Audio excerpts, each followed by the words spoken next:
സ്വാമി രാമതീർത്ഥന്റെ 150-ാം ജന്മവാർഷികം കന്യാകുമാരിയിലെ വിവേകാനന്ദ കേന്ദ്രത്തിൽ സംഘടിപ്പിച്ചിരുന്നു. തിരുവനന്തപുരത്തുള്ള വട്ടപ്പാറ കേന്ദ്രീകരിച്ച് പ്രവർത്തിക്കുന്ന സ്വാമി രാമതീർത്ഥ വിജ്ഞാൻ ട്രസ്റ്റാണ് ഈ പരിപാടി സംഘടിപ്പിച്ചത്.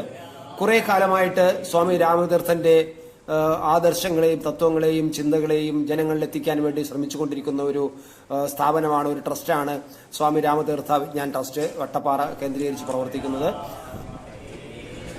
ഭാരതത്തിലെ പ്രശസ്തനായ തത്വജ്ഞാനിയും ഹിന്ദു സന്യാസിയുമായിരുന്നു സ്വാമി രാമതീർത്ഥൻ. വിവേകാനന്ദ സ്വാമികളുടെ പിൻതലമുറക്കാരനുമായിരുന്നു. കുമ്മനത്തിന്റെ വാക്കുകളിലേക്ക് നമുക്ക് പോകാം. കുമ്മനമാണിത് ഉദ്ഘാടനം ചെയ്തത്. അദ്ദേഹം വലിയ വലിയ ശിഷ്യ സമ്പത്തുണ്ടാക്കി, കോടിക്കണക്കിന് രൂപ സമ്പാദിച്ച് പണമുണ്ടാക്കി, വലിയ വലിയ മണിമാളികൾ പണിത്, അങ്ങനെ അതൊക്കെ സ്മാരകങ്ങളാക്കി മാറ്റി. ആ നിലയ്ക്ക് എല്ലാവരിലും താൻ അറിയപ്പെടേണ്ടവനാണ് എന്ന് ഒരിക്കൽ പോലും അദ്ദേഹം ചിന്തിച്ചില്ല. അദ്ദേഹം ശിഷ്യന്മാരുണ്ടാക്കുന്നതിനെക്കുറിച്ച് ചിന്തിച്ചിട്ടില്ല, പണം ഉണ്ടാക്കുന്നതിനെക്കുറിച്ചോ സ്വത്തുണ്ടാക്കുന്നതിനെക്കുറിച്ചോ ചിന്തിച്ചിട്ടില്ല. തൻ്റെ കാലശേഷം ഈ നാട്ടിലെ ജനങ്ങൾ മുഴുവൻ തന്നെ ആദരിക്കണം, തനിക്ക് സ്മാരകങ്ങൾ ഉണ്ടാകണം എന്നൊന്നും അദ്ദേഹം ആഗ്രഹിച്ചിട്ടില്ല. അതിനുവേണ്ടി ഒരിക്കൽ പോലും അദ്ദേഹം ചിന്തിച്ചിട്ടുമില്ല.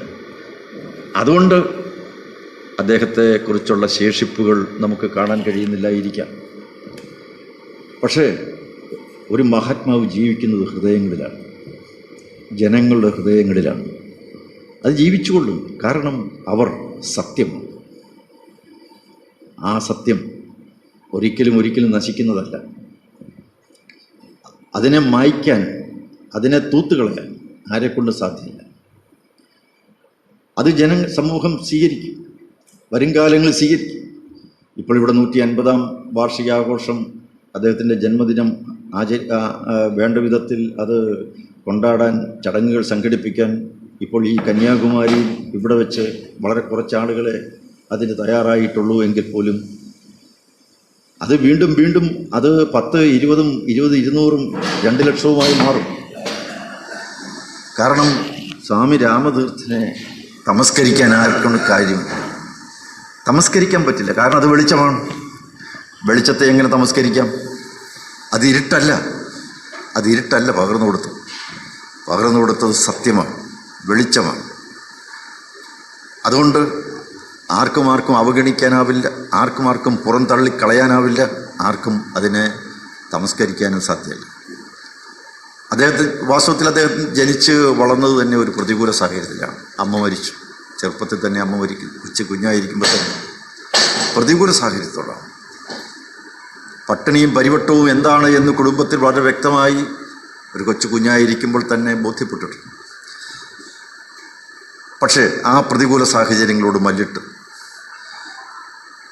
ഒരിക്കൽ പോലും ഒരു മനച്ചാഞ്ചല്യം ഉണ്ടാകാതെ, നിരാശയുണ്ടാകാതെ, ഒഴുക്കിനെതിരെ നീന്തി തുടിച്ച് അദ്ദേഹം മുന്നോട്ടേക്ക് പോവുകയാണ് ചെയ്തത്. അതിനുശേഷം മിടുക്കനായിട്ട് പഠിച്ചു. അദ്ദേഹം ഓരോ കാര്യങ്ങളും വ്യക്തമായി വായിച്ച് മനസ്സിലാക്കി, അത് വസ്തുനിഷ്ഠമായി പഠിച്ച് ബോധ്യപ്പെട്ടതിന് ശേഷമാണ് തീരുമാനങ്ങൾ എടുക്കുക. അത് അദ്ദേഹത്തിൻ്റെ ഒരു സവിശേഷതയായിരുന്നു. വെറുതെ കയറി ആരെങ്കിലും എന്തെങ്കിലും പറഞ്ഞു എന്ന് ഉള്ളത് കൊണ്ട് മാത്രം അത് ഏറ്റുപറയുകയില്ല. അദ്ദേഹത്തിന് ഒരു ഏറ്റുപറച്ചിലും ഉണ്ടായില്ല. ആരുടെയും കണ്ടുപിടുത്തങ്ങളെക്കുറിച്ചല്ല അദ്ദേഹം പറഞ്ഞത്. തനിക്ക് സ്വയം അനുഭവപ്പെട്ട, തൻ്റെ ബുദ്ധിശക്തി ഉപയോഗിച്ച് ചിന്തിച്ച് അനുഭവത്തിൽ കൊണ്ടുവന്ന യാഥാർത്ഥ്യങ്ങളാണ് അദ്ദേഹം ജനങ്ങളോട് പറഞ്ഞത്. അതുകൊണ്ട് അതിന് സത്യത്തിൻ്റെ ഒരു ഉരകല്ലിൽ ഉരച്ചു നോക്കിയതാണ്. ബോധ്യപ്പെട്ട കാര്യമാണ്. അത് നിർഭയമായി അദ്ദേഹം പറഞ്ഞു. എല്ലാവരോടും അദ്ദേഹം അത് വിളിച്ചു പറഞ്ഞുകൊണ്ട് തന്നെ നടന്നു. അത് രഹസ്യമായിട്ടല്ല, ഉച്ചത്തിൽ തന്നെയാണ്. വിവേകാനന്ദ സ്വാമികളെ കാണുന്നതോടുകൂടിയാണ് അദ്ദേഹത്തിൻ്റെ മനസ്സിൽ ഒരു വലിയ പരിവർത്തനം ഉണ്ടാകും. കാരണം വിവേകാനന്ദ സ്വാമി അനുഭവസ്ഥനാണ്. ചിക്കാഗോയിലെ പ്രസംഗങ്ങളെല്ലാം കഴിഞ്ഞ് അദ്ദേഹം ഇവിടെ വന്ന് രാമതീർത്ഥനെ കാണുന്ന സന്ദർഭത്തിൽ നിരവധി കാര്യങ്ങൾ അവർ തമ്മിൽ ചർച്ച ചെയ്യുകയാണ്. തനിക്കുള്ള സംശയങ്ങളൊക്കെ വിവേകാനന്ദ സ്വാമിയോട് ചോദിച്ചിട്ടുണ്ട്. അവർ തമ്മിലുണ്ടായിരുന്ന ആ ഒരു വലിയ സൗഹൃദവും ആശയവിനിമയവും പിന്നീട് തീർത്ഥരാമനെ രാമതീർത്ഥനാക്കി മാറ്റി. അങ്ങനെ രാമതീർത്ഥൻ കാഷായ വസ്ത്രം ധരിച്ചുകൊണ്ട് സർവ്വതും ഉപേക്ഷിച്ചുകൊണ്ട് തനിക്ക് എന്തെല്ലാം ഉണ്ടായിരുന്നോ അതെല്ലാം ഉപേക്ഷിച്ചുകൊണ്ട് അദ്ദേഹം ജനമധ്യത്തിലേക്ക് ഇറങ്ങുകയാണ്. ഒന്നും കയ്യിൽ വെച്ചുകൊണ്ടല്ല. നാളെ എന്ത് സംഭവിക്കുമെന്നുള്ളതിനെക്കുറിച്ചുള്ള ഉത്കണ്ഠ അദ്ദേഹത്തിനില്ല. തനിക്ക് കയറിക്കിടക്കാനൊരിടമുണ്ടോ? നാളെ കഴിക്കാൻ ആഹാരമുണ്ടോ? നാളെ ആരെങ്കിലും ഏതെങ്കിലും വിധത്തിൽ തന്നെ ഉപദ്രവിക്കുമോ? അങ്ങനെയുള്ള ഒരു ഭയാശങ്കകളുമില്ലാതെ യാതൊരു വിധത്തിലുമുള്ള ഉത്കണ്ഠയോ ദുഃഖമോ അമർഷമോ ഒന്നുമില്ലാതെ വളരെ വളരെ സന്തോഷത്തോടെ ആനന്ദത്തോടെ അദ്ദേഹം തൻ്റെ ശിഷ്ടജീവിതം നയിച്ചു. അങ്ങനെ എവിടെയും അദ്ദേഹം കടന്നിറങ്ങിച്ചെന്ന് തനിക്ക് പറയാനുള്ളത് വെട്ടിത്തുറന്ന് അദ്ദേഹം പറഞ്ഞു. തൻ്റെ ഇടത്തോടു കൂടി പറഞ്ഞു. അദ്ദേഹം സംസാരിച്ചത് വൈകാരികമായ തലത്തിലല്ല, അതിനും അപ്പുറത്ത് ബുദ്ധിയുടെ തലത്തിലാണ്. ചിന്തിച്ച് ഉറപ്പിച്ച കാര്യങ്ങൾ, ബോധ്യപ്പെട്ട കാര്യങ്ങളാണ് പറഞ്ഞത്. അതുകൊണ്ട് ജനങ്ങൾക്ക് കേൾക്കുന്ന മാത്രയിൽ അത് സ്വീകാര്യമായിരുന്നു, വിശ്വസനീയമായിരുന്നു. അത് ഒരിക്കലും കേട്ടവരാരും തള്ളിക്കളയുന്ന ആയിരുന്നില്ല. അദ്ദേഹം ശാസ്ത്രജ്ഞന്മാരുടെ മുമ്പിൽ നിന്നുകൊണ്ട് സംസാരിച്ചു. സാധാരണക്കാരായിട്ടുള്ള ഇവിടുത്തെ പാവപ്പെട്ട തൊഴിലാളികളുടെ ഇടയിലും അദ്ദേഹം പോയി നിന്ന് സംസാരിച്ചു. ആ പ്രഭാഷണങ്ങളെല്ലാം പുസ്തക രൂപത്തിൽ ഇറങ്ങിയിട്ടുണ്ട്. അദ്ദേഹത്തിൻ്റെ പ്രസംഗങ്ങളും കത്തുകളും എല്ലാം സമാഹരിച്ചുകൊണ്ടുള്ള പുസ്തകങ്ങൾ ഓരോന്നും നമ്മൾ വായിക്കുമ്പോൾ നമ്മളൊരു പ്രത്യേക അനുഭൂതി തലത്തിലേക്ക് ഉയരുകയാണ്. അദ്ദേഹം ഇപ്പോഴും നമ്മോട് വന്ന് സംസാരിക്കുന്നത് പോലെ നമുക്ക് അനുഭവപ്പെടുകയാണ്. കാരണം വളരെ വളരെ ലളിതമായി വേദാന്ത തത്വരഹസ്യങ്ങൾ അദ്ദേഹം പറയുകയാണ്. വളരെ ലളിതമായിട്ടാണ് അദ്ദേഹം പറയുന്നത്. കാരണം അദ്ദേഹത്തിനത് പറയാൻ കഴിയും. ആരെയും പറഞ്ഞ് തോൽപ്പിക്കാൻ വേണ്ടിയല്ല അദ്ദേഹം ശ്രമിച്ചത്, ആരെയും കീഴടക്കാൻ വേണ്ടിയല്ല ശ്രമിച്ചത്. തനിക്ക് അറിയാവുന്ന കാര്യങ്ങൾ, അനുഭവിച്ച കാര്യങ്ങൾ പറഞ്ഞ് അവരുടെ സമ്മതം വാങ്ങി അവരെ ബോധ്യപ്പെടുത്താനാണ് അദ്ദേഹം ശ്രമിച്ചത്. ആരുടെയും മേൽ അധികാരിയായി തീരാനല്ല. എല്ലാവരോടും ഒപ്പം കഴിഞ്ഞ് എല്ലാവർക്കും വേണ്ടി ശബ്ദിക്കുകയും പ്രവർത്തിക്കുകയും ചിന്തിക്കുകയും പ്രാർത്ഥിക്കുകയും ചെയ്യുന്ന അവരിൽ ഒരുവനായി നിലകൊള്ളാനാണ് അദ്ദേഹം ശ്രമിച്ചത്. അതുകൊണ്ടാണ് അദ്ദേഹം പ്രചരണത്തെക്കുറിച്ച്, പബ്ലിസിറ്റിയെക്കുറിച്ച്, പ്രൊപ്പഗാൻഡയെക്കുറിച്ചൊന്നുമല്ല അദ്ദേഹം ചിന്തിച്ചത്. താൻ ഈ പറയുന്നത് എല്ലാവരും അംഗീകരിച്ചു കൊള്ളണമെന്നുള്ള പിടിവാശിയും നിർബന്ധ ബുദ്ധിയും അദ്ദേഹത്തിനില്ലായിരുന്നു. പക്ഷേ പറയാനുള്ളത് പറയുകയും പറയേണ്ടതുപോലെ പറഞ്ഞ് ഫലിപ്പിക്കുകയും അങ്ങനെ ജനഹൃദയങ്ങളിലേക്ക് അത് സ്വീകാര്യമാകുന്ന രീതിയിൽ അത് അവതരിപ്പിക്കുകയും ഒക്കെ ചെയ്യാൻ അദ്ദേഹത്തിനുണ്ടായിരുന്ന കഴിവ് വളരെ വലുതാണ്. അദ്ദേഹം തീർച്ചയായിട്ടും, അതുകൊണ്ടാണ് രമണ മഹർഷി പറഞ്ഞത്, മറ്റ് മഹാത്മാക്കളെ പോലെ രാമതീർത്ഥർ അറിയപ്പെട്ടില്ല. ശരിയാണ്. പക്ഷേ അദ്ദേഹത്തെ പോലൊരാളെ ആർക്കും വിസ്മരിക്കാനാവില്ല. അതിൻ്റെ അർത്ഥം എന്താണ്? രമണ മഹർഷി ആ പറഞ്ഞതിൻ്റെ അർത്ഥം എന്താണ്? രമണ മഹർഷി വീണ്ടും പറയുന്നു, ഭാരതത്തിൻ്റെ മാത്രമല്ല ലോകത്തിൻ്റെ തന്നെ മഹാത്മാവാണ് അദ്ദേഹം. ഗാന്ധിജിയുടെ വാക്കുകളാണ്. ഈ മഹാത്മാക്കളെല്ലാവരും എന്തുകൊണ്ടാണ് രാമതീർത്ഥരെ ഈ തരത്തിൽ ഉയർത്തിപ്പിടിക്കുന്നത്? ഇതുപോലെ തന്നെ മദൻ മോഹൻ മാളവ്യ, ഞാൻ ഇങ്ങനെ ഒരു മഹാത്മാവിനെ വേറെ കണ്ടിട്ടില്ല, വരും തലമുറയ്ക്ക് ഒരു അനുഗ്രഹമാണ്. മദൻ മോഹൻ മാളവ്യ ബനാറസ് ഹിന്ദു യൂണിവേഴ്സിറ്റി സ്ഥാപിച്ച് ഈ ഭാരതത്തിലുടനീളം യാത്ര ചെയ്ത് ഭാരതീയ തത്വചിന്തകളെ പ്രചരിപ്പിച്ച ആ മാളവ്യ സ്വാതന്ത്ര്യ സമര സേനാനി, അദ്ദേഹം രാമതീർത്ഥരെ മനസ്സിലാക്കി. അതുകൊണ്ടാണ് അങ്ങനെ പറയാൻ കഴിഞ്ഞത്. വളരെ ചെറുപ്പം മുതൽ തന്നെ അദ്ദേഹത്തിൽ പ്രകടമായിരുന്ന സവിശേഷ ബുദ്ധി വൈഭവത്തെ നോക്കിക്കാണാൻ അദ്ദേഹത്തെ പഠിപ്പിച്ചിരുന്ന പല അധ്യാപകർക്കും കഴിഞ്ഞിരുന്നു. ഒരധ്യാപകൻ പറഞ്ഞത്, ഒരു വിദ്യാർത്ഥി അധ്യാപകനേക്കാൾ വലിയവനാകുന്നു എന്ന് പറയുമ്പോൾ ഞങ്ങൾക്കൊക്കെ അതിൽ അഭിമാനമാണ് എന്നാണ്. ഒരു വിദ്യാർത്ഥി അധ്യാപകനേക്കാൾ ആചാര്യശ്രേഷ്ഠനാവുകയാണ് പഠിക്കുന്ന കാലയളവിൽ തന്നെ. അത്ര കണ്ട് ഒരു ഉയർന്ന നിലയിലേക്ക് ഉയരുമെന്ന് അദ്ദേഹത്തെ പഠിപ്പിച്ച അധ്യാപകർ തന്നെ പറയുകയാണ്. അതെങ്ങനെ സാധിക്കും? കാരണം എല്ലാം ഒരിക്കൽ കേട്ടാൽ മനസ്സിലാക്കും. കേൾക്കുന്നത് അപ്പടി അത് മനസ്സിൽ അത് സ്മരണയിൽ നിലനിർത്തുക മാത്രമല്ല, ആ സ്മരണയിലേക്ക് വന്ന കാര്യങ്ങളെക്കുറിച്ച് വീണ്ടും വീണ്ടും ചിന്തിക്കുകയാണ്. ഒരു കാര്യത്തെ കിട്ടിക്കഴിഞ്ഞാൽ അതിനെ പലതായി വെട്ടിക്കീറി മുറിക്കുകയാണ്, അതിനെ പല പല കഷ്ണങ്ങളാക്കുകയാണ്. ഓരോ കഷ്ണങ്ങളെക്കുറിച്ചും വീണ്ടും ചിന്തിക്കുകയാണ്. ആ ഓരോ കഷ്ണങ്ങളെയും നൂറായി അതിനെ തലനാരിഴ കീറുകയാണ്. അങ്ങനെ യുക്തിഭദ്രമായ രീതി തൻ്റെ ശാസ്ത്രീയമായ അറിവുകളെ മുഴുവൻ തന്നെ ഉപയോഗപ്പെടുത്തിക്കൊണ്ട് ആ പരമമായ സത്യത്തെ എത്രയോ രീതി ആളുകളെ പറഞ്ഞ് ബോധ്യപ്പെടുത്താൻ അദ്ദേഹത്തിന് സാധിച്ചു. ഇതുപോലെ തന്നെ അദ്ദേഹം സ്വന്തം നാടിനെക്കുറിച്ചുള്ള അഭിമാനം, അദ്ദേഹം വിദേശ രാജ്യങ്ങളിലൊക്കെ പ്രസംഗിക്കാൻ വേണ്ടി പോയി. പക്ഷേ ആ വിദേശ രാജ്യങ്ങളിലൊക്കെ ചെന്നപ്പോഴും പറയുന്നത് ഭാരതത്തിലെ ഋഷിശ്രേഷ്ഠന്മാരെക്കുറിച്ചും ഭാരതമെന്ന നാടിനെക്കുറിച്ചുമാണ്. അദ്ദേഹത്തിൽ രാജ്യസ്നേഹവും ദേശാഭിമാനവും ത്രസിച്ചു നിന്നു, തുടിച്ചു നിന്നു. അദ്ദേഹത്തിൻ്റെ പ്രസംഗത്തിൽ ദേശാഭിമാനത്തെക്കുറിച്ച് പറയുന്ന ഭാഗങ്ങൾ മാത്രം ഞാനൊന്ന് വായിക്കാം. നിങ്ങൾക്ക് ദേശാഭിമാനിയാകാൻ മോഹമുണ്ടോ? നിങ്ങളുടെ നാടിനോടും ജനതയോടും പ്രേമത്തിൽ ഐക്യം പ്രാപിക്കൂ. നിങ്ങൾക്ക് ദേശാഭിമാനിയാകണമെന്നുണ്ടെങ്കിൽ നിങ്ങളുടെ നാടിനോടും ജനതയോടും പ്രേമത്തിൽ ഐക്യം പ്രാപിക്കണം. നാടിൻ്റെ താല്പര്യങ്ങൾക്ക് വേണ്ടി നിങ്ങളുടെ ജീവൻ ബലി കൊടുക്കാൻ ഒരു യഥാർത്ഥ ആധ്യാത്മിക ഭടനാവുക. ഒരു യഥാർത്ഥ ആധ്യാത്മിക ഭടനാവുക. ഒരു പോരാളിയായി മാറണം. ഒരു ചെറിയ സ്വന്തം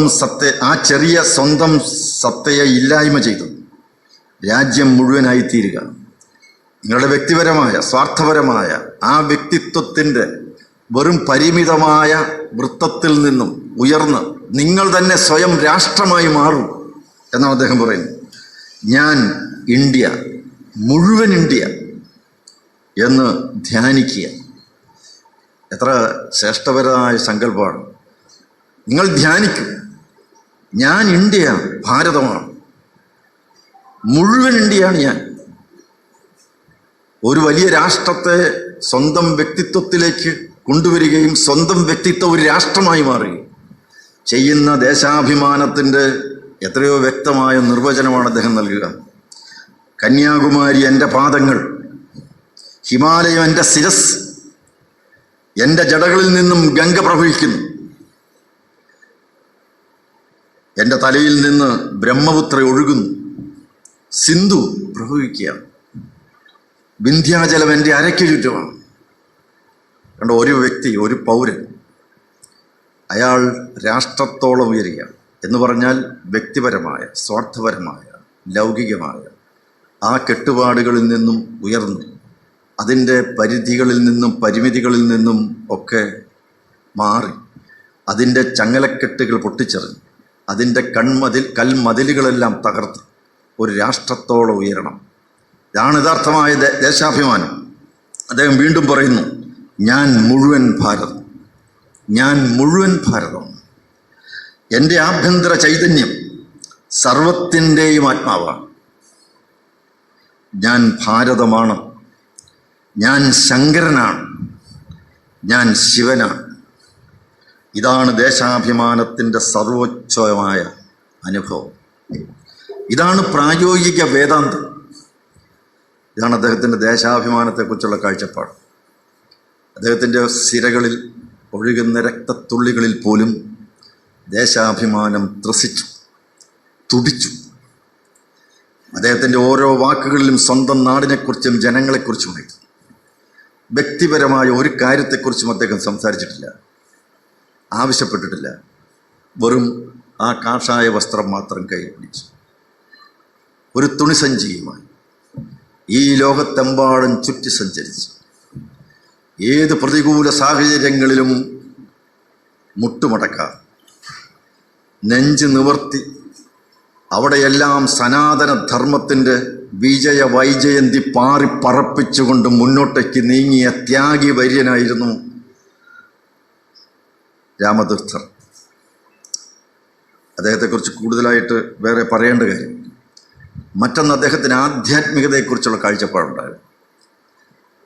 ദേശാഭിമാനത്തെക്കുറിച്ച് ഞാൻ പറഞ്ഞു. ഇനി ആധ്യാത്മികത എന്താണ്? അമേരിക്കയുടെയും യൂറോപ്പിൻ്റെയും ഉത്കർഷത്തിന് കാരണം അവിടുത്തെ അനുഗ്രഹീത മതങ്ങളല്ല. ഇന്ത്യയുടെ ഭൗതികാധപ്പതനത്തിന് ഹിന്ദുമതവും കാരണമല്ല. ഭൗതികാധപ്പതനത്തിന് ഹിന്ദുമതം കാരണമല്ല. മറ്റേതൊരു രാഷ്ട്രത്തിൻ്റെയും ഐശ്വര്യത്തിന് യഥാർത്ഥ കാരണം ആധ്യാത്മികതയാണ്. വേഷവസ്ത്രരൂപങ്ങളോ ബാഹ്യാഡംബരങ്ങളോ അല്ല ആധ്യാത്മികത. യഥാർത്ഥ ആധ്യാത്മികത വേദാന്തമാണ്. ലോകത്തിലെ മതങ്ങൾ വ്യക്തികളെ ആശ്രയിച്ച് നിൽക്കുന്നു. വേദാന്തം എന്നാൽ ആത്മാവിൻ്റെ ശാസ്ത്രമാണ്. മതങ്ങൾക്കെല്ലാം ജന്മതീയതിയുണ്ട്. കാരണം അത് സ്ഥാപിച്ചതാണ്, അതുണ്ടാക്കിയതാണ്. അതിനൊരു ജന്മതീയതിയുണ്ട്, അതുണ്ടാക്കിയതാണ്. പക്ഷേ നമ്മുടെ ആധ്യാത്മികത സനാതനധർമ്മത്തിൽ അധിഷ്ഠിതമാണ്. അത് സനാതനമാണ്. അതാരും ഉണ്ടാക്കിയതല്ല, അതാരും സ്ഥാപിച്ചതല്ല, അത് ഉള്ളതാണ്. ശ്രീരാമകൃഷ്ണദേവൻ്റെ നിർവചനമാണ്. നമ്മുടെ ധർമ്മം സനാതനമാണ്, അത് ഉള്ളതാണ്. സ്വാമി രാമതീർത്ഥരും വെട്ടിത്തുറന്ന അക്കാര്യം വ്യക്തമാക്കി.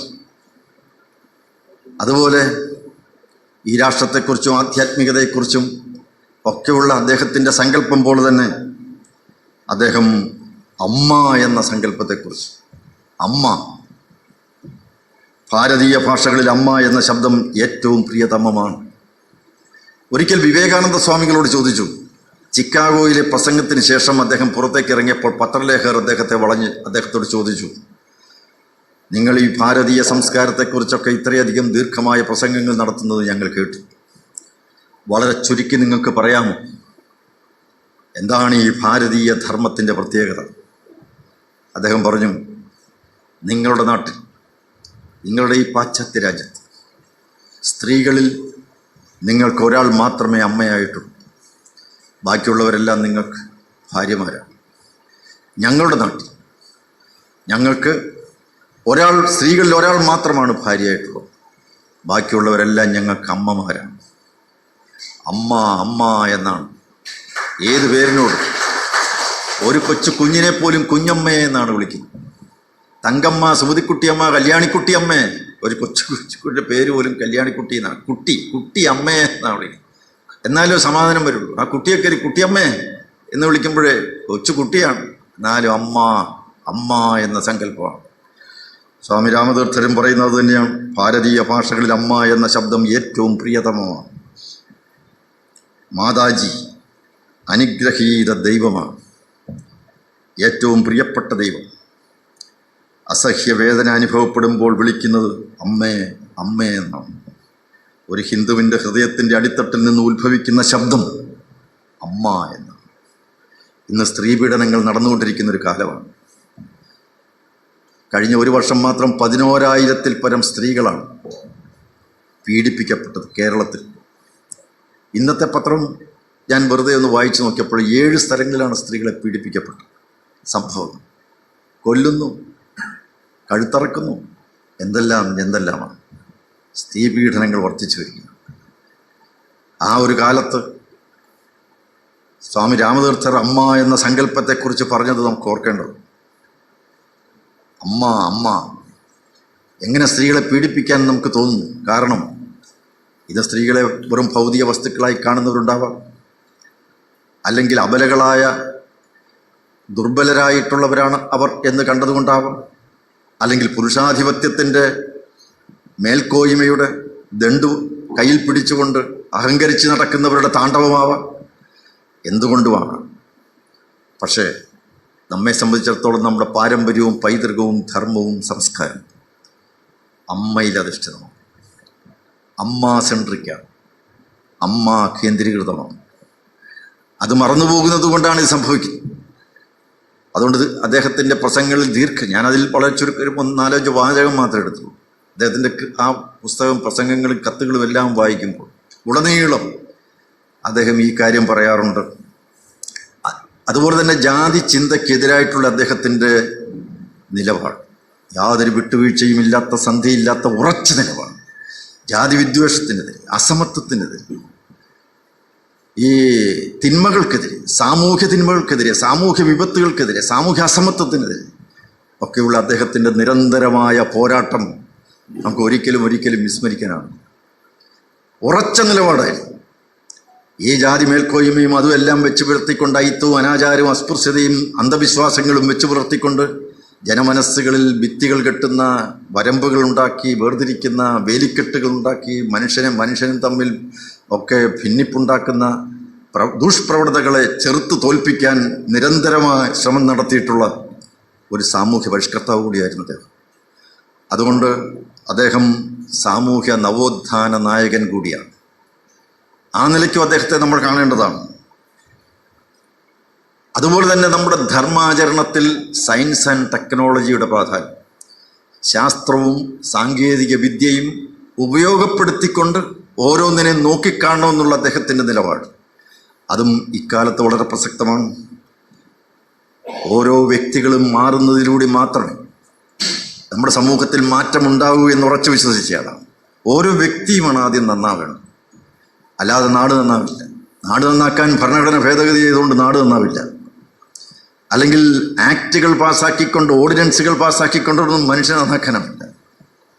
മനുഷ്യർ നന്നാവണമെന്നുണ്ടെങ്കിൽ അവൻ്റെ സ്വഭാവത്തിൽ മാറ്റം വേണം, വ്യക്തി നിർമ്മാണം ഉണ്ടാകണം. അവരിലേക്ക് നന്മയുടെ, വാത്സല്യത്തിൻ്റെ, കാരുണ്യത്തിൻ്റെ, സ്നേഹത്തിൻ്റെ, സൗഹാർദ്ദത്തിൻ്റെ ഒരിക്കലും മരിക്കാത്ത, വറ്റാത്ത സ്രോതസ്സുകൾ ഉണ്ടാകണം. അങ്ങനെ മനുഷ്യനെ നന്നാക്കാൻ ശ്രമിക്കുകയാണ് വേണ്ടത്. അങ്ങനെ വ്യക്തിയിലൂടെ സമൂഹത്തിൻ്റെ മാറ്റം, സമൂഹത്തിലൂടെ രാഷ്ട്രത്തിൻ്റെ മാറ്റം. രാഷ്ട്രം ആണ്, ആ രാഷ്ട്രത്തെയാണ് പരമവൈഭവത്തിലെത്തിക്കേണ്ടത്. അങ്ങനെ ഉറച്ച നിലപാടുണ്ടായിരുന്നയാളാണ്. തൻ്റെ നിലപാടുകൾ മറ്റുള്ളവരുടെ മുന്നിൽ പറയാൻ യാതൊരു വിധത്തിലുള്ള ഒരു മനച്ചാഞ്ചല്യവും കാട്ടാത്ത ധീരോദാത്തമായ പോരാട്ടം അദ്ദേഹം അന്തിമ സമയം വരെ നടത്തി എന്നുള്ളത് വരും കാലങ്ങളിൽ ഈ ജനതയ്ക്ക് മുഴുവൻ അതൊരു മാർഗദീപമായി തീരും. ഈ രാമതീർത്ഥരെ ആരും അറിയുന്നില്ലല്ലോ, ആരും മനസ്സിലാക്കുന്നില്ല എന്നുള്ള വിഷമമൊന്നും നമുക്ക് ആവശ്യം. ഒരു ചെറിയ തുടക്കത്തിലൂടെയാണ് വലിയ സംഭവങ്ങൾ ഉണ്ടാകുന്നത്. ഏത് വലിയ സംരംഭങ്ങളുടെയും ആദ്യം സീറോയിൽ നിന്നാണ് തുടങ്ങാറ്. അതുകൊണ്ട് സ്വാമി രാമതീർത്ഥർ നാളെ ലോകം അറിയപ്പെടാൻ പോകുന്ന, ലോകത്തിന് മാർഗദീപമായി ജ്വലിച്ചു നിൽക്കുന്ന ഒരു സൂര്യ തേജസ്സായി മാറും എന്നുള്ള കാര്യത്തിൽ യാതൊരു സംശയവുമില്ല. അതിൻ്റെ ഒരു ചെറിയ തുടക്കമായിരിക്കാം ഈ കന്യാകുമാരി നടക്കുന്നത് എന്ന് ഞാൻ മനസ്സിലാക്കുന്നു. ഏതായിരുന്നാലും നിങ്ങളുടെ എല്ലാ അനുഭവത്തിലും എൻ്റെ വാക്കുകൾ സംഭരിക്കുന്നു. യാത്രാനുഭവങ്ങളും ദൃശ്യങ്ങളും കൂടുതൽ അറിയാൻ ത്രിലോക് ഭാരതി മലയാളം ചാനൽ സബ്സ്ക്രൈബ് ചെയ്യുക.